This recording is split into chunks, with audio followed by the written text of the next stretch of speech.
días. Ánimo. Bueno, vamos a informar. Hoy miércoles corresponde hablar sobre quién es quién en las mentiras de medios de información y Elizabeth García Vilchis nos va a informar sobre esto. Y luego se va a dar la información que aquí se ha solicitado sobre cómo se van a ir incorporando adultos mayores de 65 hacia adelante a la pensión, porque surgió la pregunta que si se les iba a pagar de manera retroactiva y cuándo. Entonces, por eso Javier May, secretario del Bienestar, y Ariana Montiel, su secretaria, van a informarnos sobre cuál es el procedimiento que se está aplicando. Son los dos temas y luego preguntas, respuestas, informarles, ya se sabe, pero no está de más repetirlo. Mañana vamos a tener la reunión de seguridad y la conferencia en Mérida, Yucatán. Y el viernes lo mismo en Campeche, la reunión de seguridad y la conferencia. Son los 2 días, de modo que hoy salimos hacia Mérida por la tarde, noche, para estar temprano mañana en Mérida. Y luego hacemos un recorrido por toda la península para hacer el trabajo de supervisión del Tren Maya. Vamos a aprovechar para visitar todo el tramo, son 1.500 kilómetros. Vamos a recorrerlo, a sobrevolarlo por helicóptero, todo lo que se está construyendo, el terraplén principal, para ver los avances, cómo vamos en la construcción de esta gran obra. Entonces, empezamos con quién es quién. ¿O quiénes son? Buenos días, señor presidente, compañeros de la prensa. Mientras los medios de comunicación continúan su andanada contra la reforma eléctrica y a favor de las empresas privadas, llama la atención que se guarde silencio o apenas se comenta una noticia de interés del pueblo de México: la declaratoria de culpabilidad en Estados Unidos de Iván Reyes Arzate, segundo de Genaro García Luna, ante un juez federal, ocurrida el martes 19 de octubre pasado. Reyes Arzate, quien como comandante de la Unidad de Investigaciones Especiales de la Policía Federal fue uno de los principales colaboradores de Genaro García Luna, admitió haber conspirado para traficar cocaína y su testimonio será clave en el juicio de quien fue secretario de Seguridad Pública en el sexenio de Felipe Calderón. El otro tema que tomaron los medios fue el de la miscelánea fiscal y el presupuesto para 2022, de los cuales se han publicado una gran cantidad de noticias falsas. Bueno, iniciemos. Amarillismo fiscal con mentiras sobre el paquete económico 2022 para causar malestar en la sociedad. Existe una campaña en medios y redes en contra del paquete económico para 2022. En casi todos los medios se ha publicado mentiras y distorsiones por medio de voceros del sector privado. Falso que vaya a haber impuestos por depósitos en efectivo. Por ejemplo, la plataforma digital Latinos publicó una nota alarmista y sin sustento sobre el paquete económico para el ejercicio fiscal 2022, titulada "El SAT y tus depósitos chiquitos, aguas", en la que asegura que el contribuyente tendría que pagar impuestos por depósitos en efectivo por una supuesta reforma al Código Fiscal en su artículo 55. Esta información es falsa. Infodemia MX, iniciativa del Sistema Público de Radiodifusión del Estado Mexicano, desmintió la versión, pero el medio no se dio por aludido. Es importante destacar que no habrá impuestos por depósitos en efectivo. Lo único que cambió es una disposición según la cual ahora los bancos informarán al SAT antes del 17 de cada mes de los movimientos bancarios. Antes se hacía cada año. Otra falsedad, que vaya a haber impuestos, que se limiten las donaciones para las ONGs y fundaciones. Otra de las mentiras muy difundidas es que con la miscelánea fiscal se limitarán las donaciones a las organizaciones de la sociedad civil, que se verán afectadas. Eso es falso. El 20 de octubre, la revista Etcétera publicó una nota en la que afirmó que la nueva miscelánea fiscal para 2022 planea la imposición de topes a donaciones de ONG. Por su parte, el Norte alertó que caerán 40% las donaciones para las organizaciones de la sociedad civil de Nuevo León. O El Economista te advierte que las ONGs dejarán de recibir 8,000 millones de pesos. El Universal dice que pondrán en jaque a las organizaciones de la sociedad civil, pero no es verdad. Todo es mentira. Las donaciones no van a sufrir cambios importantes. Las empresas son las que hacen las donaciones más importantes y deducen impuestos. Ellas podrán seguir haciéndolo, como hasta ahora. En eso no hay ningún cambio, con lo cual no se afecta el financiamiento que reciben las ONG y las fundaciones. La única limitación será para las personas físicas, que ahora podrán donar y deducir hasta el 7% de sus ingresos. Y es que había personas que donaban decenas y cientos de millones de pesos a sus fundaciones para no pagar impuestos. En 2020, el 95% de los donativos de personas físicas fueron menores a 30,000 pesos. Todo eso no se verá afectado. La siguiente, por favor. Exceso de mortalidad o exceso de falsedad. Con ganas de perjudicar a tu enemigo, no importa distorsionar la realidad. El escritor Enrique Krause publicó un tuit en el que escribe: "Inocultable realidad sobre la mortandad en México. Esta y no otra será la historia". Y colocó una gráfica de comparación sobre el exceso de mortalidad en el mundo, de un sitio llamado Nuestro Mundo en Datos, o World in Data, referencia de medios reconocidos, universidades de Estados Unidos e Inglaterra. En la gráfica, la siguiente, por favor. En la gráfica se muestra a México por encima de todos los países: Irán, Brasil, Egipto, Rusia, entre otros. Aparentemente, la gráfica presentada por Krause es normal. Sin embargo, la gráfica tiene truco para que México se presentara por encima de los demás, quitando a los países con mayor porcentaje de índice como Perú, Ecuador y Bolivia. ¿Podemos regresar a la anterior, por favor? Aquí está. Si ustedes se fijan en la anterior, ¿puedo pasar por ahí? En esta, que presenta el escritor Krause, viene hasta el 40%, y en la página de inworldindata.org, que pueden consultarla, está como, aquí dice Add Country, entonces uno puede quitar y poner países para truquearla como aquí aparece. Entonces, la siguiente, por favor. Bueno, en este sitio ya les dije, se puede agregar y quitar países para compararlos entre sí. Por lo tanto, la gráfica de Krause tiene un truco: presentar a México como el país con mayor exceso de mortalidad y, claro, para echarle la culpa al gobierno de México. Apoyarse en esta gráfica para hacer la crítica es una forma de manipular la información, pues la gráfica está sesgada. Aquí en esta podemos ver la gráfica considerando todos los países con mayor aumento de mortalidad. Y vemos en la siguiente, así se arman las noticias falsas para atacar al gobierno. Y miren cuántos difundieron esta noticia trucada: Calderón, Claudio X González, Lili Telles, entre otros. Vemos en la siguiente, por favor, que México está en el lugar número 15 de los países en fallecimientos de COVID-19 por cada millón de personas. Aquí están los hechos, señor presidente. Muchas gracias. Por favor. Con el permiso del señor presidente y el secretario Javier May, buenos días. Vamos a platicar sobre la pensión de adultos mayores. Como ustedes saben, ya es un derecho constitucional gracias a la iniciativa del señor presidente y la aprobación en la Cámara de Diputados. Y hay un plan especial que se anunció en marzo de este año, por lo cual en este mismo año pasó la pensión de 2.700 pesos a 3.100 pesos. Adelante. ¿Cómo ha venido incrementando la pensión a lo largo del tiempo de que llevamos en el Gobierno de México? En el 2018, lo que recibían los adultos mayores eran 1.160 pesos bimestrales. Se cumplió el compromiso de duplicar el monto de la pensión una vez que llegáramos al gobierno, y en 2019 el monto de la pensión fue de 2.550, y también se adquirió el compromiso de que se iba a incrementar con la inflación año con año.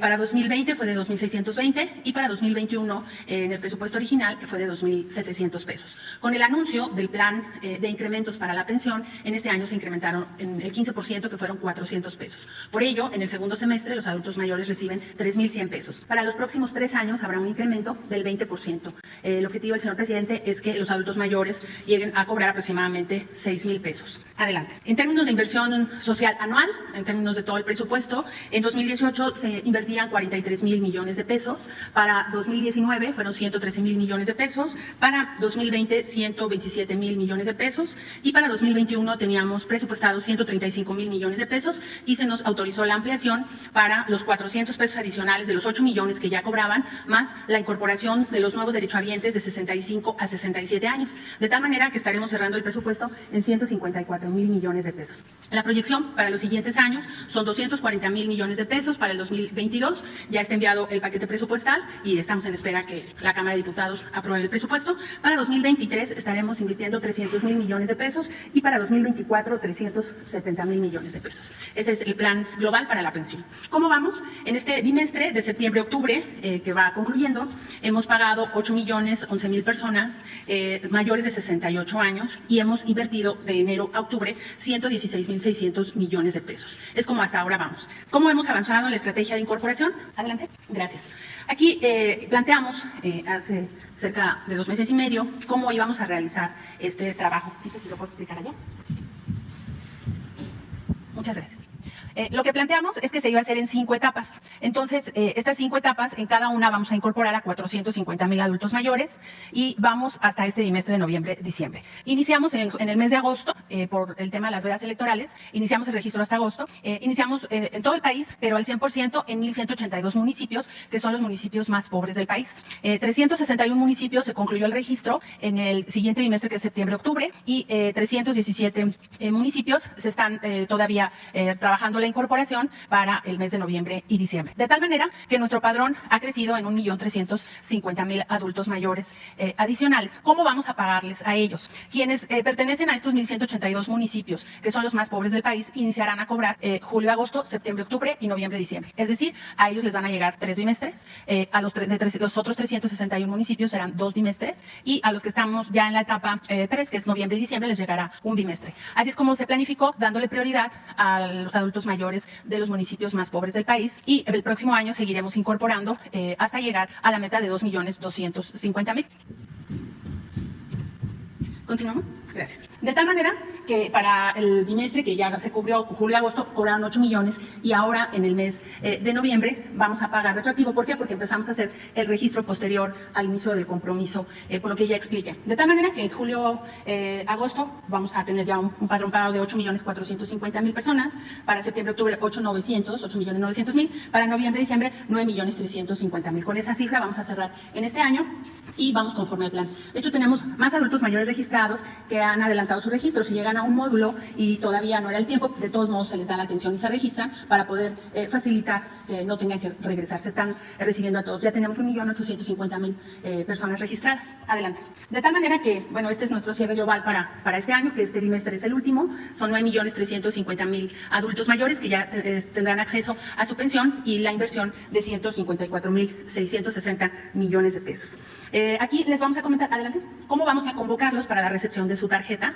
Abrimos un link que es pensión.adultosmayores.bienestar.gov.mx y ahí pueden consultar cuando ya va a estar lista su tarjeta. Van a capturar su CURP y ahí les va a salir lugar, fecha y hora. En este momento estamos iniciando con Ciudad de México, lo pueden consultar. La próxima semana se abrirá a nivel nacional y vamos a pedirles que quienes tengan acceso a internet y tengan un adulto mayor en su familia los ayuden. Y para quienes viven en las comunidades lejanas lo haremos como siempre lo hemos hecho, a través de la convocatoria casa por casa para facilitar la comunicación. Y también les estamos enviando un mensaje SMS. Ahora también estamos poniendo como requisito un teléfono celular para facilitar la comunicación con ellos. Y lo quisimos traer el día de hoy para que tengan confianza de que es un mensaje de la Secretaría de Bienestar. Entonces, en este mensaje, por ejemplo, dice: Guadalupe Hernández recibirá su tarjeta de la pensión de adultos mayores el 4 de noviembre a las 12 p.m. en la alberca olímpica, como un ejemplo.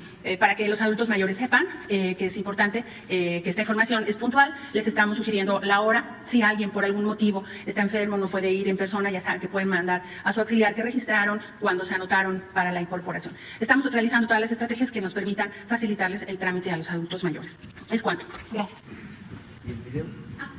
Perdón, vamos a presentar un video. Cada vez son más las personas adultas mayores que tienen una vejez digna. La pensión es un derecho y podrán tramitarla a partir de los 65 años. Recibirán 3.100 pesos bimestrales e irá aumentando hasta ser de 6.000 pesos en 2024. Conoce los requisitos y módulos de registro en ubicatumódulo.bienestar.gov.mx/index o en la línea del bienestar 800-639-4264. La pensión universal está transformando la vida de nuestras personas adultas mayores. Gobierno de México. Bueno, tenemos pendiente a Erika Somi Ramírez. Buenos días. Es la única que está pendiente y luego abrimos. Buenos días, presidente. Buenos días a todos. Presidente, en Contralínea revelamos las declaraciones de los líderes del Sindicato de Petróleos Mexicanos que en reunión privada que se llevó el 29 de septiembre pasado rechazan que en sus próximas elecciones de secretario general se utilice el voto electrónico, esta plataforma de la que ya nos había hablado usted, en la que ha depositado su confianza para la democratización de uno de los sindicatos más importantes del país. Y bueno, aquí la pregunta es si el sindicato y los directivos de Pemex, así como la Secretaría del Trabajo, ya le han informado cómo va este proceso de elección y si hay avances para que esta cúpula que viene desde la época de Carlos Romero de Champs acepte las nuevas condiciones para justo democratizar al sindicato más importante de México. Y bueno, también en Petróleos Mexicanos tenemos el caso de un trabajador llamado Javier Martínez, de 65 años de edad, que firmó su contrato de confianza como líder de proyecto el 2 de febrero pasado y desde entonces fue adscrito para apoyar en la producción de refinación de 1.2 millones de barriles diarios, pero a la fecha no se ha dado de alta su contrato y tampoco le han pagado su salario a pesar de que ha estado trabajando. Esta decisión, presidente, depende de Marcos Herrería, director corporativo, que se niega a dar el trámite. Sabemos que hay otras situaciones similares en esta dirección y me gustaría saber qué puede hacer este trabajador de 65 años que pues está esperando ya después de varios meses su pago y si le han reportado alguna otra situación similar. Bueno, sobre esto último no tengo más información, pero le vamos a pedir al director de Pemex que nos informe hoy mismo y vamos a informarte a ti y a darlo a conocer sobre este caso, cuál es la situación y si es justo que de inmediato, ¿no?, se le active su proceso laboral y no tenga ningún obstáculo. Entonces, hoy mismo. Gracias. Acerca de la elección, sí sería conveniente que nos informara la Secretaría del Trabajo, porque es algo importante, no solo para el sindicato petrolero, sino para todos los sindicatos. Estamos buscando un método de elección en el que el trabajador, de manera libre, sin presiones, en secreto, pueda votar por sus representantes, en este caso, por el secretario general del Sindicato de Petróleos Mexicanos. Y es que cada quien pueda, en su teléfono, marcar y votar. Un mecanismo sencillo, seguro, democrático, libre, para acabar con los fraudes en las elecciones de dirigentes sindicales y en todas las elecciones. Me habían informado que ya habían aceptado los dirigentes del sindicato petrolero, pero no sé si cambiaron de opinión, de parecer. Entonces vamos a pedirle a la secretaria del Trabajo que nos informe sobre este asunto. También pues se tienen que seguir todos los procedimientos, se lanza una convocatoria, todos los que reúnan los requisitos pueden ser candidatos y van a ser los trabajadores los que van a decidir. Se está contemplando un periodo para que se haga una especie de campaña y que todos los trabajadores conozcan a los candidatos, pero sobre todo las propuestas, porque no es el llegar al cargo y hacer lo mismo que se le cuestionaba o se le cuestiona al charrismo sindical. No es el quítate tú porque quiero yo y ahora la mochada ya la quiero recibir yo. No. Es que ya no debe de haber mochada y no debe de haber corrupción. Y los líderes de los sindicatos tienen que ser representantes auténticos de los trabajadores, no líderes charros. Esto que sucedió durante mucho tiempo, que los líderes sindicales eran riquísimos, multimillonarios. Imagínense un líder sindical enriquecido, viviendo en mansiones. Pues justo Romero de Champs fue el ejemplo. Sí, y otros. Entonces se debe de concluir, terminar, acabar con eso. Que nadie medre, que nadie se aproveche de los trabajadores y que el Estado no tenga sindicatos favoritos, porque todo eso se impulsaba desde el gobierno. Se mantenía a todos estos dirigentes porque eran los que les ayudaban a cargar personas para los mítines. ¿A dónde vas? ¿En qué trabajas? Pues yo soy el que le aviso a la gente cuando llegan los camiones y en las votaciones. Y eso no solo los dirigentes, sino hasta, lo he dicho aquí, y ahora que está la polémica tan buena sobre la UNAM, los rectores. Doctor Narro, una gran influencia en la UNAM, de años, delegado del PRI en Ecatepec, para lo mismo. Y sigue siendo muy influyente, años. Y hablábamos del otro rector, bueno, no rector, pero el que manda en Guadalajara, Padilla. Más de 30 años, poniendo, quitando rectores, y con una feria de libro muy importante, porque sin límite se utilizaba dinero público para atraer a los intelectuales más renombrados del mundo, con todos los gastos pagados. Vargas Llosa, pues no falta a una feria de libro, pero habría que ver cuánto le pagan. Por eso, bueno, hasta premiaron al señor Padilla a la feria del libro, pero el que recibió el premio, creo que el príncipe de Asturias, en España, fue el señor Padilla. Y todavía, en su intervención, con tanta autoridad moral, hace un cuestionamiento a nosotros, al populismo, en el mismo estilo, con la misma línea de Vargas Llosa o de Krause. Esto que estamos viendo. ¿Ustedes creen que a mí me sorprende el que Krause manipule una gráfica? Si se ha atrevido a decir mentiras históricas colosales. Se atrevió a decir que no había Porfirio Díaz mandado asesinar a tantas personas como otros presidentes. Se le olvidó el exterminio de los yaquis, como 15,000 yaquis asesinados. Se le olvidaron los mayas asesinados. Y dice, en uno de sus textos, dice, el primer lugar lo tiene otro Díaz en cuanto a represión, Gustavo Díaz Ordaz. Pues no, es una mentira. Ya estamos en tu sección. Claro que reprobamos, ¿no?, el autoritarismo de Díaz Ordaz y la represión estudiantil, pero lo de Porfirio Díaz es una cosa nunca vista. Fue como la segunda conquista. Querían acabar con los pueblos indígenas para quitarles las tierras, el agua, los bosques. Pero esto que les estoy planteando lo sostiene, y no es porque es un ingeniero metido a historiador, no, es que no tiene escrúpulos y puede mentir. Entonces por eso no me extraña lo de la gráfica. El que se atreva a manipular una gráfica como está molesto con nosotros. Pero en fin, Y justo en este sentido, presidente, y para contribuir y continuar con el debate sobre la máxima casa de estudios, y porque sabemos que a la sociedad le interesa que esta universidad mantenga su excelencia académica, pero que también haya un manejo eficiente de los recursos públicos, le comento, presidente, que en 2015, el último año de gestión del rector priista José Narro Robles, que usted acaba de mencionar, la Dirección General de Responsabilidades, Inconformidades y Registro Patrimonial, algo así como la Contraloría de la UNAM, elaboró un informe de 34 páginas bajo el número 01/2015, en donde advertía de graves irregularidades en el manejo del presupuesto universitario y en la contratación de bienes y servicios. En contralínea, presidente, tenemos copia de este expediente. En aquel año se buscó al entonces rector José Narro para que explicara sobre estas irregularidades descubiertas por su órgano de control y que hablaba de desvío de recursos, mala administración, violaciones a la normatividad, negligencia y omisión, pero el entonces rector pues rechazó dar declaraciones al respecto. Ya con el doctor Graue también se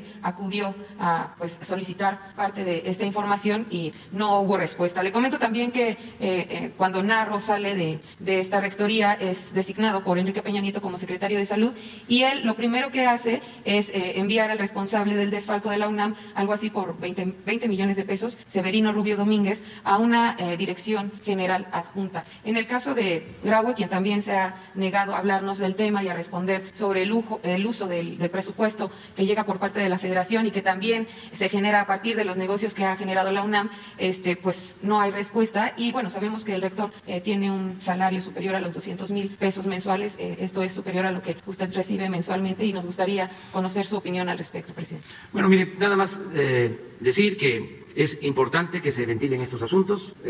Nosotros vamos a ser siempre respetuosos de la autonomía universitaria. Vamos a seguir impulsando la educación pública. La UNAM es una gran universidad. No han podido destruirla. Es tan importante por su cuerpo académico, por sus investigadores, aún con todos los cambios que se han llevado a cabo en los últimos tiempos, en el periodo neoliberal. Ahí está la UNAM también, por los jóvenes, los que llegan del CCH, que traen una muy buena formación en lo social, tienen un tronco común en los CCH, todavía de los antiguos planes de estudio que se elaboraron cuando era don Pablo González Casanova, un gran rector, el responsable de impulsar este nivel medio superior de la UNAM, los CCH. Ahí se formaron grandes pedagogos como Manuel Pérez Rocha y como otros. Entonces, se fortaleció mucho la UNAM. Entonces, luego, pues ya fue tomada, puesta al servicio del régimen y se cooptó a académicos que se convirtieron en ideólogos del neoliberalismo, sobre todo el gobierno de Salinas, y ya no se tocaron los grandes y graves problemas nacionales en la UNAM. Entonces, eso es lo que nosotros planteamos, de que tiene que reformarse la universidad, porque incluso se salvó porque querían cobrar cuotas, querían privatizar. Justo por eso el ejercicio de la transparencia presupuestal es importante. Sí, nosotros vamos a seguir apoyando a la UNAM, nunca van a faltarle los recursos a las universidades públicas en general. La educación es muy importante, es básica, pero sí, no debe ser un instrumento, un medio para mediatizar. La educación tiene que ser un factor para la libertad, para el ejercicio de los derechos de los ciudadanos, la toma de conciencia y sobre todo para la solidaridad, para la fraternidad, para que el que estudia ponga sus conocimientos una vez que termina una carrera al servicio de la sociedad. Lo que es el lema de la Universidad de la Ciudad de México, que la fundó precisamente Manuel Pérez Rocha, y el lema es nada humano me es ajeno. Y en la UNAM en los últimos tiempos parece que lo humano les era ajeno. No veían cómo estaban saqueando al país. Y no generalizo, ¿no? Desde luego. Pero sí es muy importante el debate. Para finalizar, presidente. Y si así está la UNAM, imaginen cómo están otras universidades. Sí, perdón. Para finalizar, presidente, en Contralínea revisamos el registro público de derechos de agua que tiene la Comisión Nacional del Agua y encontramos que en La Laguna, donde hay este problema de contaminación por arsénico, existen 33 registros de concesiones que involucran a integrantes de la familia Tricio, propietarios de Grupo Lala. Esto les da derecho de explotar 44.513.782 metros cúbicos de agua anuales, que es más o menos lo similar a lo que tienen las delegaciones de Xochimilco, Miguel Hidalgo y Azcapotzalco, a través de 162 cuentas de título con vigencia de concesión de entre 5 y 30 años.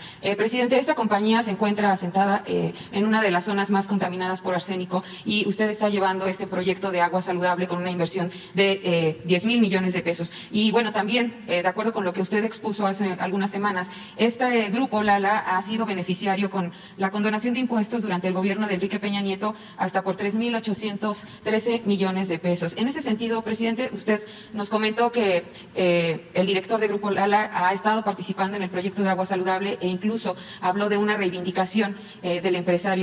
Sí nos gustaría que nos comentara cómo alguien que fue beneficiario del régimen anterior y que tuvo estos beneficios tanto en concesiones de agua como en impuestos, se está reivindicando y de qué manera participa con la Cuarta Transformación y si habrá revisión en las concesiones de agua de esta zona. Sí, miren, para que se den abusos, actos indebidos y hasta de corrupción, se requiere no solo de la actitud del empresario, sino de la autoridad. Si hay asociación delictuosa entre autoridades y particulares, pues se pueden cometer abusos y puede haber corrupción. Pero todo eso ya se terminó. Ya hay una separación tajante, clara, entre lo que es el poder económico y el poder político. El gobierno es de todos, es de pobres y es de ricos, es de los que viven en la montaña de Guerrero y los que viven en las lomas, es de todos los mexicanos, es un gobierno de todos, no es un gobierno faccioso, es decir, que solo atiende a una facción, a un grupo, a una minoría. Entonces, esto ya se está entendiendo por todos. Cuando se daban esas condonaciones, todos los que recibían esos apoyos lo hacían porque la ley se los permitía, era legal. Las concesiones siguen vigentes. Vamos por parte, era legal. Entonces lo que hicimos fue reformar la Constitución y prohibir la condonación de impuestos. Y ya, se terminó. Pero las grandes empresas, los bancos que no pagaban impuestos, pues lo que hacían era tramitar condonaciones bajo cualquier excusa, pretexto o argumento y Hacienda les condonaba los impuestos. Porque había ese mecanismo. Ya no existe, ya no se puede condonar impuestos. En el caso de los permisos de agua, lo mismo. Era otra realidad. El director de Conagua, de Fox, era, antes de ocupar el cargo, gerente del ALA. Cristóbal Jaque. Sí, no sé si gerente, pero funcionario del Director general. Sí. Viene la campaña, ayudan a Fox, empresarios de La Laguna, llega Fox, pero esto se repetía. Se repitió con Fox, se repitió con Calderón, se repitió con Peña Nieto. Y antes lo mismo, con Salinas, ni hablar, con Cedillo.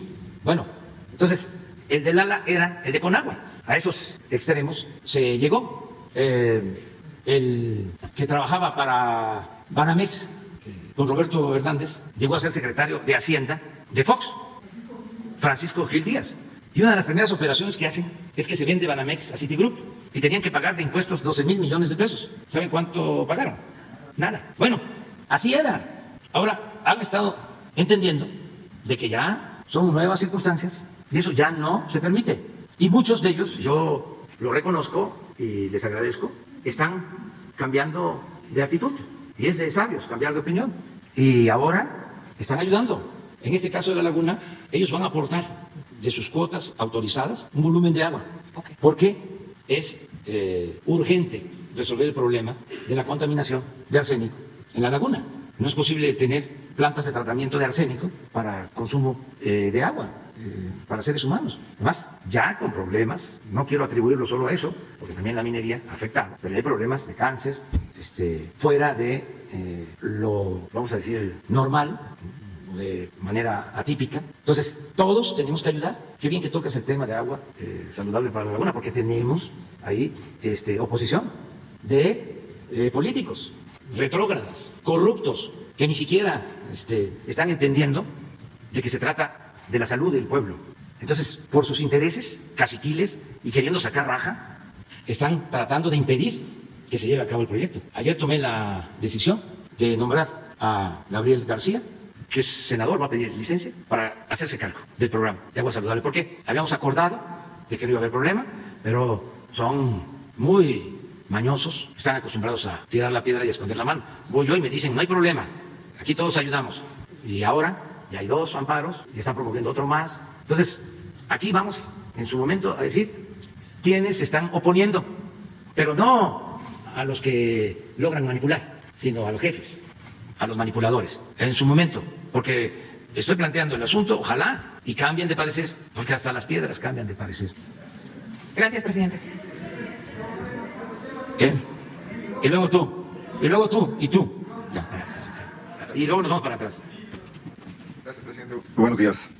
¿Funciona? ¿Sí se escucha? Presidente, vengo de Guanajuato, le traigo noticias no buenas. Sabe usted que estamos gobernados por el Partido Acción Nacional hace 30 años. El Estado ha crecido mucho bajo un plan de atracción de inversiones que sobre todo se basa en subsidios multimillonarios en tierras, agua, infraestructura, capacitación, exenciones fiscales y sobre todo lo que usted acaba de mencionar, una planta laboral maltratada por bajos salarios y sometida por contratos de protección. Esto apenas se empieza a despejar ahora.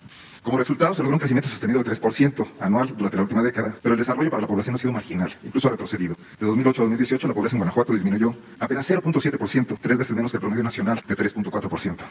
La crisis de desarrollo social frente a una industria poderosa y protegida parece alimentar el crecimiento de la violencia en Guanajuato. Existe un ejército de reserva para la delincuencia y los cárteles que asolan el Estado pueden reponer a gran velocidad sus bajas por detenciones o por muertes, lo que explica que no ceda esta crisis y que tampoco sea atendida. Pero hoy quiero hablar de un asunto muy particular, un botón de muestra del tamaño de una catedral que exhibe la forma en que somos gobernados en Guanajuato y la mentalidad que apuesta todo a un crecimiento generador de desigualdad e injusticia. La pasada administración de León acaba de concluir este 10 de octubre, realizó una operación relámpago para un elefante reumático fue bastante notable, que involucró a medio gobierno, 4 dependencias, el pleno del ayuntamiento, para quitar un terreno de 1000 metros cuadrados a un jardín de niños público en una colonia popular. Lo hicieron pasar como un baldío inútil y finalmente se lo vendieron en subasta pública a un solo postor, que resultó ser un empresario inmobiliario vecino de la escuela, en un clúster privado, en un fraccionamiento de lujo que lo separaba de ella solo una barda, pero que además es amigo del gobernador y es quien le renta el edificio donde opera, donde tiene una especie de oficina de gobierno alterna en Silao, en el puerto interior, por la cual paga 600,000 pesos de renta al mes. Se llama Gabriel Padilla Cordero, pagó a 2,000 pesos el metro cuadrado. Solo con anexarlo a su residencia, ese terreno ya vale 5 veces más. Esta operación subrepticia la documentamos pormenorizadamente en el Laboratorio de Periodismo y Opinión Pública, tras una denuncia de los propios vecinos del empresario, indignados por lo que veían. Los colonos de la colonia popular, los padres de familia del kinder, ya estaban resignados a la pérdida, afrentados pero impotentes ante el trato que le habían dado las autoridades municipales, quienes nunca le informaron, ni siquiera tomaron en cuenta su parecer. El tema se ha reproducido en algunos medios a nivel nacional, pero no en la prensa de Guanajuato. Allí no es un escándalo que un alcalde cercene una escuela para ampliar el jardín de un empresario, pero eso se explica cuando vemos que el municipio de León gastó 246 millones de pesos en 3 años de publicidad en esos medios. Finalmente, y esto como cereza del pastel, decirle que los 2 millones de pesos que el municipio ganó por la venta de este patio de un jardín de niños y que el alcalde Héctor López Santillana justificó porque no le envían recursos del gobierno federal, fueron prácticamente los mismos que el municipio devolvió unos meses después al Club Campestre de León, el Club de los Ricos de León, al aplicarle un subsidio a su pago de impuesto predial por los mismos 2 millones de pesos, argumentando que el campo de golf de 18 hoyos es un predio agrícola y ganadero, y no es sarcasmo, viene así en los documentos oficiales. Presidente, es un tema local, sé que no hay jurisdicción federal directa, pero el hecho de que se trate de una afectación a derechos de niños, al derecho a la educación, a espacios dignos en estos momentos, en un estado donde la violencia también se ha cebado contra los menores de edad, contra los niños, las niñas y los adolescentes, tendría que movilizar a instancias de todos los niveles. Me gustaría conocer su opinión sobre estos hechos y saber si habría disposición de su gobierno para acudir en ayuda de esta comunidad. Sospechamos que la investigación no va a ir muy lejos y les quieren ofrecer unas cuantas mejoras a cambio de que se resignen a la pérdida de ese espacio. Gracias, presidente. Bueno, como tú mismo lo señalas, es muy difícil el que podamos nosotros legalmente intervenir. Pero sí podemos ayudar orientando a los vecinos. Vamos a tomar nota de la denuncia. Aquí está Leticia Ramírez, de Atención Ciudadana. Y ya el hecho de que tú lo denuncies aquí ayuda mucho. Siempre sostengo eso. Porque estas cosas antes no se sabían. Y es creíble. Está perfectamente documentado. Además de que está documentado. Porque es una forma de actuar. El conservadurismo es así. Exactamente. Aquí intervienen pues los mismos elementos que hemos repetido y repetido, ¿no? La hipocresía, son capaces de hablar de honradez, de honestidad. Ellos decían que los corruptos, y hay todavía quienes piensan así, eran los del otro partido, y ellos llegaron y resultaron... Los del PRI. Sí, y resultaron iguales o peores, nada más que hipócritas. Ayer hablábamos de eso, que los del PRI, pues, para ejercer mi libertad, mi derecho a manifestarme, mi libertad de expresión, no todos, ¿no? Desde luego, que los PRIistas eran campesinos, o son campesinos y son obreros y gente buena, abajo. No, los de arriba, los líderes, los jefes decían, soy charro, ¿y qué? Y soy corrupto, ¿y qué? Corruptos cínicos. Y los panistas, su distintivo es que son corruptos hipócritas. Entonces, si me dan a escoger, claro que no quiero a ninguno de los dos, que signifique corrupción, pero me molesta más la hipocresía, el que se den baños de pureza, de que vayan a darse golpe de pecho todos los domingos, por mi culpa, y olviden los mandamientos. Y esto, ¿no? A ver, vendemos este terreno y lo que obtenemos se lo entregamos a los que tienen más recursos económicos, a los del campo de golf. Así son, es una mentalidad. Todo esto va a ir cambiando. Por eso es importante tratar estos temas. Antes, como no se sabía, ejidatarios de Guanajuato y de todo México votaban por el PAN. Cuando el PAN surge para oponerse a la política de reparto agrario de General Cárdenas. El PAN surgió para oponerse al ejido. Maestros votando por el PAN. Cuando el PAN siempre se opuso a la educación pública. Todavía en el gobierno del presidente López Mateos, opuestos a que se entregaran los libros de texto de manera gratuita, pero hasta manifestaciones de panistas en contra de los libros de textos, en los que nosotros estudiamos, los que llegaban o llegaron a nuestros pueblos y en los que nos enseñaron las maestras, los maestros, desde principios de los años 60. Y así, lo mismo, petroleros votando por el PAN, cuando el PAN se fundó en 1939, un año después de la expropiación petrolera, para oponerse a la expropiación petrolera. Pero no es culpar a nadie, no había información, tenían control. Ahí en Guanajuato todavía es muchísimo el control que tienen de los medios de información, de la prensa escrita, de la radio. Yo iba como opositor a Guanajuato, no me entrevistaba a nadie, ni en los periódicos, ni en la radio, era puro cuestionamiento. Y me acuerdo que una vez fui y de una estación de León, un conductor me hizo una entrevista y al aire me dijo, usted comenta de que aquí los medios son gobiernistas, en el caso de Guanajuato, panistas, pero yo le estoy haciendo esta entrevista y le voy a demostrar de que somos libres. Y me hizo la entrevista y cuestionadora. Yo contestaba, pero una rareza, o sea, toda mi vida de opositor. Yo creo que me han entrevistado 2 veces en Guanajuato, en el tiempo que fui opositor, 2 veces, y esa fue una vez, por eso no se me olvida. ¿Qué creen que pasó? Corrieron al que me hizo la entrevista, lo corrieron, y me habló como a los 15 días, al mes, para decirme que cuánta razón tenía, que lo habían corrido por haberme entrevistado. A esos extremos. Pero el pueblo de Guanajuato se va a terminar de liberar. Al pueblo lo pueden engañar 1 vez, 2 veces, pero no lo pueden engañar toda la vida. Por eso es muy bueno lo que tú haces. Y muchos más. Hay que denunciar todas estas cosas. Y acerca del modelo económico, yo creo que Guanajuato es un ejemplo de cómo un modelo fincado solo en el pie del crecimiento es cojo.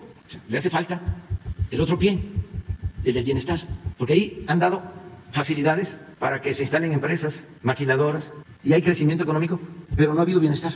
Se dejó de impulsar la educación pública porque también con la mentalidad que tienen había que poner al mercado la educación. El Yunque invierte mucho en educación y sí, regularmente ha manejado la Secretaría de Educación. Sí, y ahí están las consecuencias. Un Estado con mucha descomposición social, porque la paz es fruto de la justicia. Si se combate la pobreza, si se atiende a los jóvenes, si se impulsa la educación, si se garantiza el derecho a la salud, se consigue la paz. Pero si se le da la espalda a la gente con la idea de que todo lo va a resolver el mercado y de que no debe de haber populismo ni paternalismo, porque lo que va a los pobres le llaman populismo o paternalismo, y lo que va a los del campo de golf, eso es fomento o rescate. Entonces, por eso los niveles de violencia, la descomposición social, pero tiene que ir cambiando todo esto y nadie debe de enojarse si hablamos sobre estos temas y es muy bueno el debate porque no se pueden cerrar, el que todo sea autocomplacencia, que tengan el control de los medios en Guanajuato y que así estén manipulando. Ya no es fácil, porque ya están las redes sociales, medios nacionales, aún la prensa convencional, los medios de información convencional, llegan, además, la verdad siempre se abre paso, llega hasta el último rincón. En el caso de Guanajuato, el municipio más pobre, abandonado, se llama Atarjea, pues hasta allá llega la verdad. Una última pregunta, presidente, que me parece importante. La empresa Seguritech creció mucho en el sexenio de Enrique Peña Nieto. Hay un excelente reportaje de Genaro Villamil en la revista Proceso. Muy temprano detectó cómo estaba trabajando con muchos gobiernos estatales. En Guanajuato le compraron un contrato de 3,000 millones de pesos en 6 años. Iba a ser para blindar al Estado, cosa que por lo visto no se logró. Pero preocupa que ahora algunos gobernadores recién llegados, gobernadores incluso de Morena, ya están siendo visitados por personajes de la empresa Seguritech para tratar de mantener lo que tenían con los anteriores gobernadores. Nos preocupa particularmente que muchos de estos servicios de seguridad se usan para vigilar ciudadanos, para vigilar periodistas. Y como además están como en una veintena de estados, ya ni siquiera pueden disfrazar las cosas. La denuncia que yo presenté ante FEALDE, que aquí se conoció y que he sido atendido de manera muy eficiente, establece que desde Nuevo León se espió a periodistas de Guanajuato. Pero la conexión es Seguritech. Entonces, nada más plantearle, ¿habrá cuidado con esto? Yo entiendo que las piedras cambian también de opinión, pero parece que hay unos muy tercos, presidente. Sí, sí hay cuidado. Estamos pendientes de esto. Y luego nos vamos con ellos dos. Y luego ustedes. Sí. Buenos días, presidente. Shaila Rosagel, corresponsal del Grupo Gili, el Imparcial.com México, el Imparcial de Sonora, la Crónica de Mexicali y Frontera de Tijuana. Pues yo también voy a tocar un tema que tiene que ver con el agua, con el río Sonora, presidente. A principios de octubre, María Luisa Gómez, titular de Semarnat, dio a conocer en Sonora, en una reunión que tuvo con el gobernador Alfonso Durazo, que ya arrancaron los diagnósticos científicos del agua, suelo, aire y salud de los habitantes para arrancar con el plan de remediación del río Sonora después del derrame. Mi pregunta concreta es si se van a tomar muestras a los habitantes del río Sonora para medir contaminantes en la sangre, que es lo que estaba denunciando mucho la gente allá. Y también si se van a tomar muestras a cosechas y animales para saber qué tanto impactó el derrame en todo esto, en las cosechas, en los animales y en la sangre. Y también preguntarle cómo va a participar la empresa en la remediación del río, porque la empresa desde 2015, un año después de que sucedió el derrame, pues anunció que ya había remediado el río. Entonces, ¿cómo va a participar la empresa? Sería mi primera pregunta. Bueno, vamos a estar a mediados de noviembre en Cananea. Hicimos ese compromiso. Se está elaborando un programa integral para Cananea que comprende lo del río Sonora. Tiene que ver con la cuestión laboral, con programas de bienestar. Es un programa integral. Va a estar todo el gabinete del gobierno federal en Cananea. Yo voy a estar el día 9 en Nueva York y regresando, puede ser el 10, vamos a estar en Cananea. Estamos viendo nada más la logística. Voy a estar en Cananea y es probable que esté de nuevo en Temacapulín para lo de la presa de Zapotillo y en Colima. Voy a hacer una gira regresando de Estados Unidos. Entonces, el compromiso que tenemos es estar ahí en Cananea y ahí se va a hacer la exposición del plan que tiene que ver con la contaminación del río y las acciones de remediación. Es decir, que se va a llevar a cabo para limpiar el río de los contaminantes y cómo se va a atender a la gente afectada. Todo eso se va a tratar. La coordinadora de este plan es precisamente Luisa María alcalde. Presidente, ¿nos pudiera adelantar un poco sobre este tema de la salud? Los habitantes, si se van a tomar muestras de sangre o en las cosechas, es algo que le interesa mucho a la gente Yo de allá. prefiero que esperemos para que se tenga un buen informe sobre lo que se va a llevar a cabo. Sí, el compromiso es regresar a Cananea y llevar a cabo la reunión del gabinete federal con el gobernador Alfonso Durazo. Muy bien, presidente. En otra pregunta, en otro tema, en Sonora, presidente, antier, el exgobernador Guillermo Padres ofreció una entrevista. Por primera vez habló sobre su tema de cuando fue encarcelado. Él se dijo preso político del expresidente Enrique Peña Nieto por negarse a sus caprichos, así lo comentó en una entrevista, y a cerrar el acueducto Independencia para llevar agua a Hermosillo. Él dice que fue víctima de su venganza a través de la estructura priista de Claudia Pavlovich. Acusó directamente al entonces secretario de Gobernación, Miguel Ángel Osorio Chong, de ser quien le hizo esta petición, de citarlo aquí en las oficinas de Bucareli, y pues hace todo un relato de cómo fue esa solicitud y que supuestamente lo amenazó. El ahora senador Osorio Chong lo negó en entrevista con El Imparcial. Dijo que esa cita nunca sucedió y que las declaraciones de Padres son para hacerse de la víctima. Padres dice que Sonora no estaba listo para los cambios que él hizo y que se le vinieron encima todos los poderes fácticos, y se compara en cierta forma con usted ahí en la entrevista. ¿Qué opina, presidente, de esas declaraciones que por primera vez hace el exgobernador Guillermo Padres? Bueno, yo creo que ya la gente de Sonora sabe, ¿no?, bastante sobre este tema. El pueblo de Sonora es un pueblo muy politizado.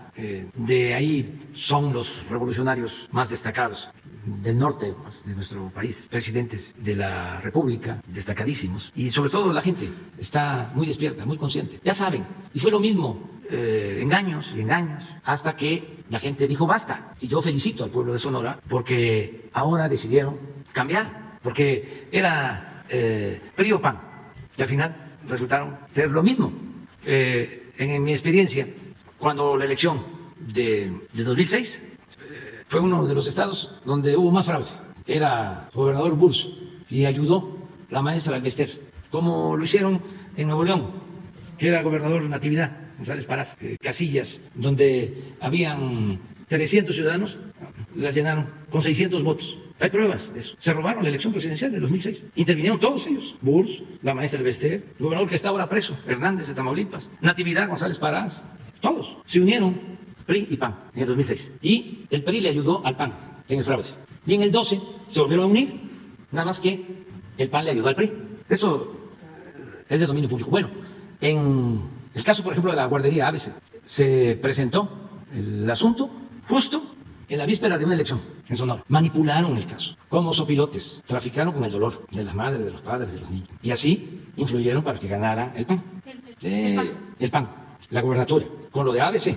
Ahí llega Guillermo Padres a la Sí, gobernatura. exactamente. Sí. Yo iba allá, lo digo, entiendo bien a las madres, a los padres. No querían hablar conmigo, yo era opositor, porque encima de todo su dolor los manipularon. Y así fue esa elección. Ahí empezó, con la idea de que se iban a dar los cambios. Y luego viene lo que ya conocemos, la compra de ranchos, los caballos pura sangre, etcétera, etcétera, etcétera. Entonces ya, como dicen, bueno, lo bueno es que el pueblo de Sonora dijo basta, ya dejó de ser manipulado. Todavía, ahora, en esta elección pasada, fueron allá todos a Sonora. Fue Claudio X González, fue el dirigente del PAN, el dirigente del PRI, el dirigente del PRD. Fueron todos allá, antes, juntos.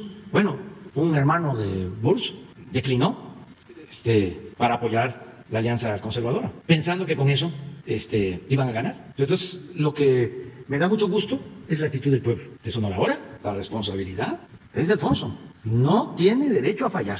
No puede fallarle al pueblo de Sonora, porque la gente se ha portado a la altura de las circunstancias. Entonces ya lo de los exgobernadores ya es otro asunto, ya es una etapa nueva, la que se inaugura, se inicia, ¿no?, en Sonora. Y hay que aprovecharlo y no caer en los mismos vicios, en los mismos errores. Y nosotros vamos a ayudar mucho al pueblo. El plan de justicia yaqui tiene que realizarse, ayudar a los yaquis, porque además es una reivindicación histórica, es hacer justicia a una de las culturas más reprimidas en la historia de México. Es uno de los pasajes de la historia más tristes lo que le hicieron a los yaquis. Y lo mismo Cananea, por lo que significa. Ahí comenzó el movimiento revolucionario, en 1906. Ahora, ahí vamos a apoyar a toda la población de Cananea, de toda esa región lo estamos haciendo, y también a Obregón y a Hermosillo, y a las ciudades fronterizas, y a los que viven en la sierra. Ahí hay un ejemplo a seguir, a un gobernador honesto, Samuel Ocaña. Es algo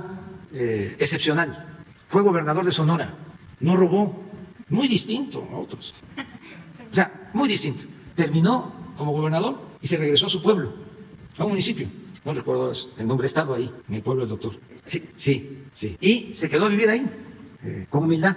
Y luego lo eligen presidente municipal de su pueblo, allá en la sierra, y fue presidente municipal. Y allá está, y le deseo que siga viviendo feliz. Ese es un ejemplo a seguir, doctor Ocaña. Samuel, ¿verdad? Samuel, sí. Ocaña. A ver, en otro estado que yo conozca, gobernadores así, exgobernadores, los debe de haber, pero muy raros. Ahí lo dejamos de tarea. Presidente, en este caso, pues usted sabe que en la política, sí, son exgobernadores, pero bueno, ya está otra vez en la plaza pública, digamos, del exgobernador Padres. ¿Esta historia que narró allá en Sonora, en una entrevista, es para manipular al pueblo de Sonora? Ya no se deja la gente, ya no funciona. Esa es la desesperación que tienen ahora los dueños de los medios de información, no todos, porque antes era lo que decía Lucas Alamán a mediados del siglo XIX. Decía Santana, véngase, después de que Santana había entregado más de la mitad del territorio nacional y se había trasladado al exilio, a Colombia. Los conservadores lo vuelven a traer. Y en una carta le decía, véngase, que nosotros manejamos aquí la opinión general, se llamaba entonces, lo que luego se conoció como opinión pública. Le decía Lucas Alamán, venga, no tenga problema, no va a tener problema, porque nosotros manejamos los periódicos de la capital y de los principales estados de la República. Esto en 1853-54. Y regresó Santana y fue un desastre mayor, porque vendió todavía otra parte del territorio nacional, la Mesilla, 10 millones de pesos, y los derrochó. Pero antes, bueno, estamos hablando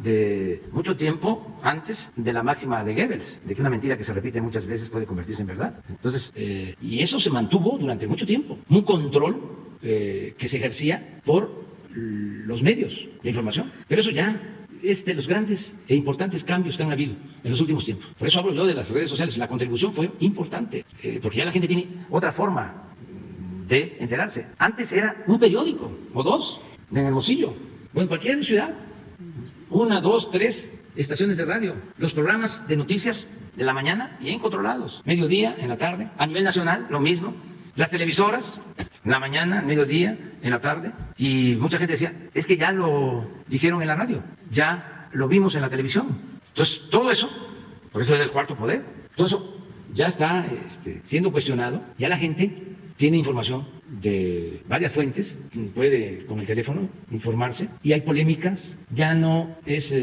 solo un mensaje, sino hay una auténtica comunicación, son mensajes de ida y vuelta. Entonces basta ver las redes sociales, cómo se agarran. Eso antes no se veía, nosotros nos tenían completamente cercados. Ya he hablado aquí de cómo, esto que acabo de comentar de Guanajuato, pero a nivel nacional, hasta los programas de radio de más avanzada, de información más avanzada, más progresistas, más libertarios, me daban oportunidad una vez cada 6 meses. Y no era fácil. Era que si en entrevista me ponchaban, que aguantara. Y ahí íbamos.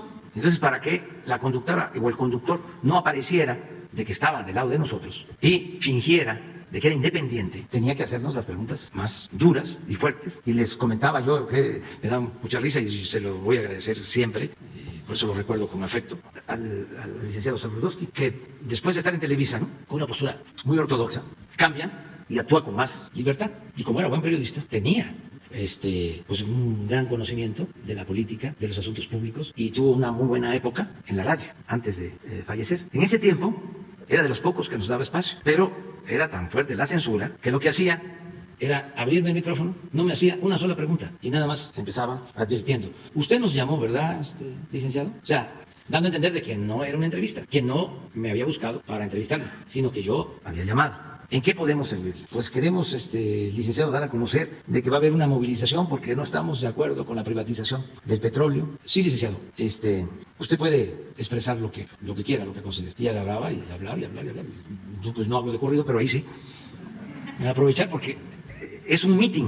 Imagínense, en aquel entonces, ir pueblo por pueblo a reunirme con 20, con 30, con 40 personas, a tener un micrófono de radio. ¿Cuántos? 100,000. Un gran meeting. Era una oportunidad extraordinaria. Y ya cuando hablaba 10 minutos sin parar, no me interrumpía, no me hacía ninguna pregunta. Pues eso es, licenciado, lo que yo quería expresar, invitar a la gente. Nos vamos a congregar en el Zócalo de la Ciudad de México. Ojalá y todos participen. Muy bien, licenciado.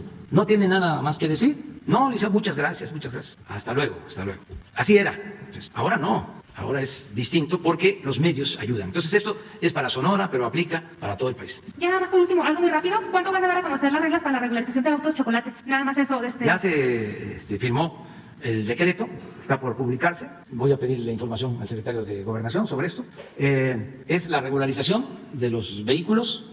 Van a pagar una cantidad, es una cooperación de 2.500, 2.600 pesos para regularizar los vehículos. Se tiene que hacer un registro porque el propósito es que se tenga un control sobre estos vehículos que se usan a veces para cometer ilícitos. Y se va a destinar ese dinero, se le va a quedar, aunque es un ingreso federal, se le va a devolver a los estados y a los municipios para tapar baches. Hay a quienes no les gusta esto, se han molestado, pero la gente más necesitada sí lo ve bien, porque hay quienes son muy afectados, los sobornan, los paran, les quitan dinero. Entonces, ya con esto, al estar regularizados los carros, ya no hay estas mordidas, ya no hay estos sobornos. Además, el carro les sirve para ir a su trabajo, para llevar a los hijos a la escuela. Y hay quienes no pueden comprar un carro en una agencia, no pueden, no les alcanza. Entonces, es la posibilidad de que puedan tener un vehículo. Después, se va a regularizar hasta la publicación del decreto. Pues no se permite para que ya solo sean los que ya han ingresado y se regularice. Ahí está. Buenos días, señor presidente. Eduardo Esquivel Ancona, en SDP Noticias. Yo le quisiera preguntar, la vez pasada le pregunté sobre las tandas del bienestar. Usted me dijo que ya no, para el año próximo ya no va a haber partida presupuestal para esas tandas del bienestar, que me parece un buen proyecto, y que todo se iba a usar el fondo revolvente. Yo quisiera preguntarles de qué cantidad es ese fondo revolvente para seguir dando créditos a la palabra a estas personas, y qué índice de morosidad tienen este programa. No sé si me podrían... Lo vamos a responder, pero no corresponde a ellos porque ahí está el 85% de paga. Pero yo quisiera mejor que informáramos en conjunto, porque son varios créditos a la palabra.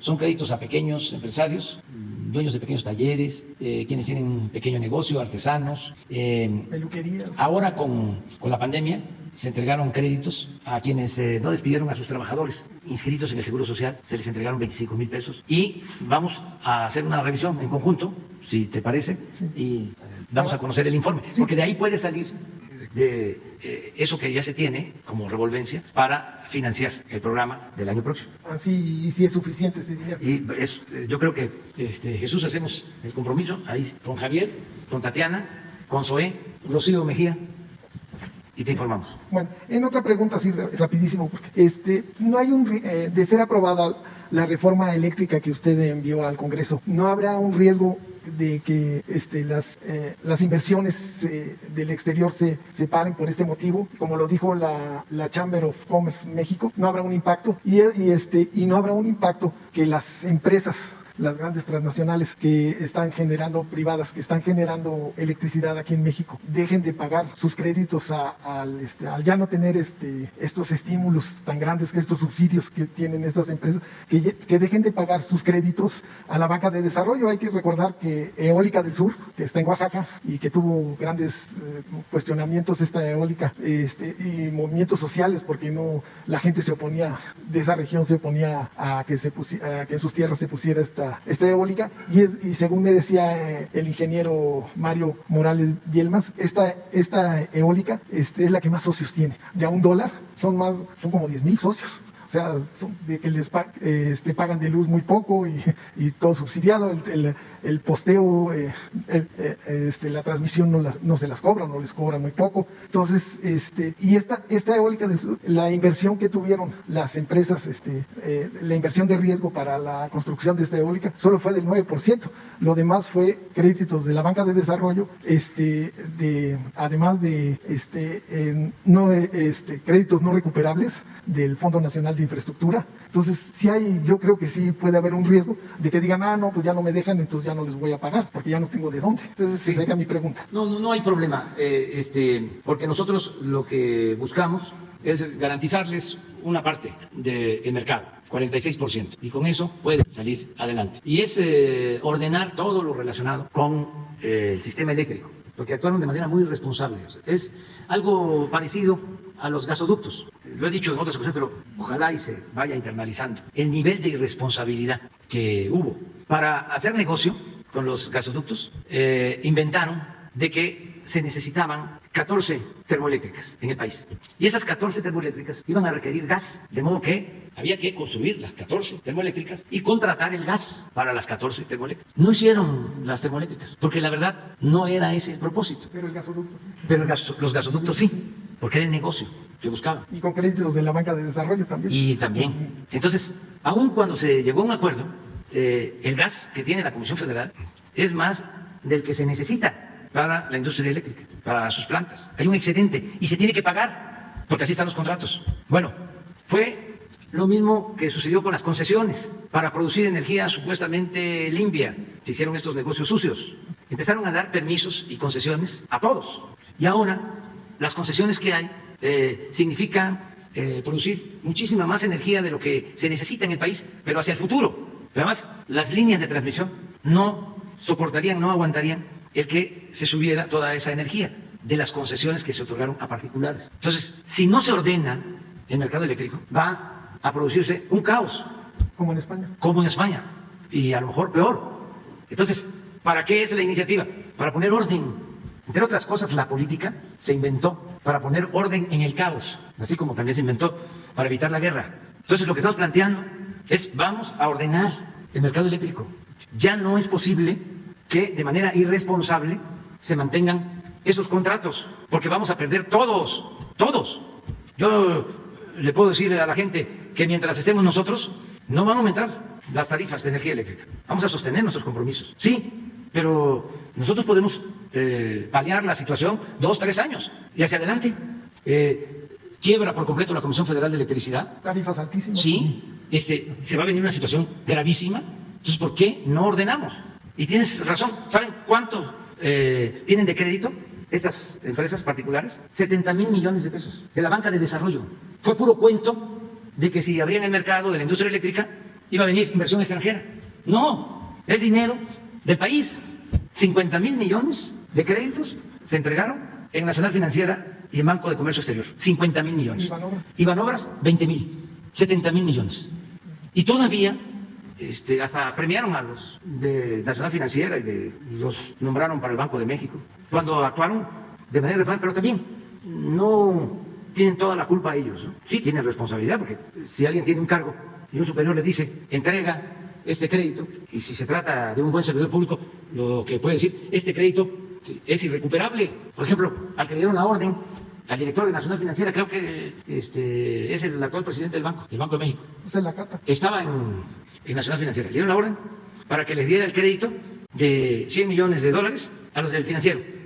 A lo mejor le habló el secretario de Hacienda, pero él debió decir, ¿cómo le voy a dar un crédito de $100 millones al financiero si las garantías no son suficientes y es un riesgo?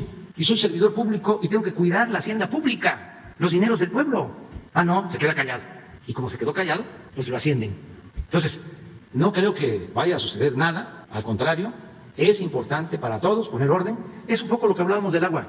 Antes se podía, si había influencias, si había poder económico de por medio, se podía sacar concesiones, ya no. Entonces vamos ahora a enderezar entuertos. Vamos a buscar la forma de resolver el problema que nos dejaron, como el problema de los reclusorios, los gasoductos. Ahora tengo que enfrentar otro asunto, lo adelanto.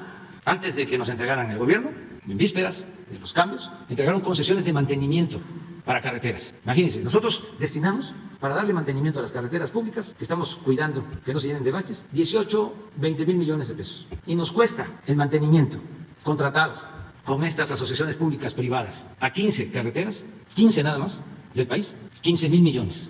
Toda la red le damos mantenimiento con 20,000. Y 15 carreteras tenemos que pagar 15,000 millones anuales por esos contratos que se firmaron. Sí, porque estos contratos no solo es el mantenimiento, sino es la supervisión de otra empresa, pero también privada. Sí, o sea, de Querétaro a San Luis, la carretera está concesionada en su conservación. Entonces, vamos a hablar con las empresas. No queremos quitarles el contrato, sino lo que queremos es que nos ayuden a reducir los costos. ¿Por qué? Están muy altos.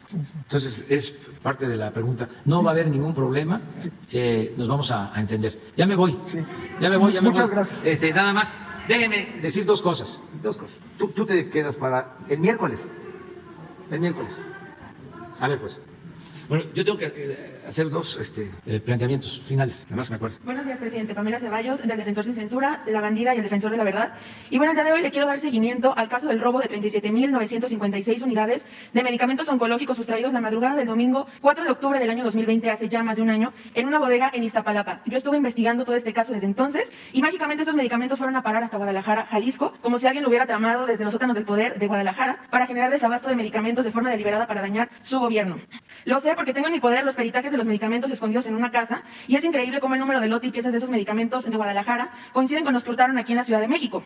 En Guadalajara se encontraron 35.169 unidades, por lo que prácticamente todo el medicamento robado se encuentra en Guadalajara, Jalisco. Como usted sabe, estado gobernado por Enrique Alfaro y nadie ha dicho nada respecto a este caso. Se mantiene casi como un secreto de Estado. Tan es así que el día del cateo de la finca, donde se encontraron dichos medicamentos, solo acudió personal de la Fiscalía del Estado de Jalisco manejada por Enrique Alfaro. Me gustaría saber si ahora, con esto que sabe, se va a ordenar, se solicita información precisa al gobierno de Jalisco para saber el paradero actual de los medicamentos y por qué no se ha reportado este móvil al gobierno federal ni a la Fiscalía General de la República. Bueno, hacemos el compromiso de que informamos. Le voy a pedir al secretario de Gobernación que atienda personalmente este caso. Y toda la información que tengas, que nos las... Cuento con los peritajes aquí y en ese mismo orden de ideas... Y es creíble, porque una de las empresas que... Laboratorios PISA. Un laboratorio, sí, importante, de los que abastecían y que estaban bien apalancados, es de allá de Guadalajara. Sí, por ese mismo caso hemos recibido advertencias públicas donde el gobernador Enrique Alfaro asegura que usted y su gobierno paga a mí, a mi persona, a mi equipo y a los medios que yo represento. ¿Usted puede confirmar o desmentir este dicho? Pues yo no te conocí a ti.